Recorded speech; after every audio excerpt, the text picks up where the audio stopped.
संजय राऊत ते आता थांबलं पाहिजे. आणि तुम्ही आता कुठं कुठं ठिगळ लावणार आहात. एवढं फाटलंय ना, एवढं फाटलंय सगळं. तुम्ही आता ठिगळ कुठून लावणार आहात. कोण थांबणार नाही. उद्धवजी, आमच्या वहिनी आणि आदित्य हे तिघच राहणार आहेत. संजयजी, तुम्हाला एक प्रश्न विचारू का मी. या 40 आमदारांच्या मताने तुम्ही खासदार झाला होता राज्यसभेवरती. या 40 आमदारांच्या मतावरती. मग हे ज्यावेळेला 40 आमदार सोडून गेले, तुम्ही त्यांना गद्दार म्हटलात. मग त्या गद्दारांची मतं तुम्हाला कशी चालली.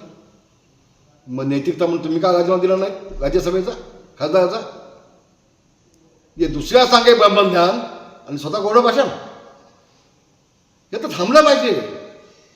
संजय राऊत ते आता थांबलं पाहिजे. आणि तुम्ही आता कुठं कुठं ठिगळ लावणार आहात. एवढं फाटलंय ना, एवढं फाटलंय सगळं. तुम्ही आता ठिगळ कुठून लावणार आहात. कोण थांबणार नाही.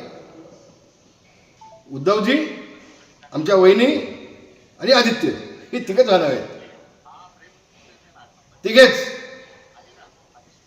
आता जे तुमच्याकडे 20 आमदार आहेत ना, पुढच्या निवडणुकीपर्यंत तिकडेच थांबले, त्यातला एक पण निवडून येणार नाही.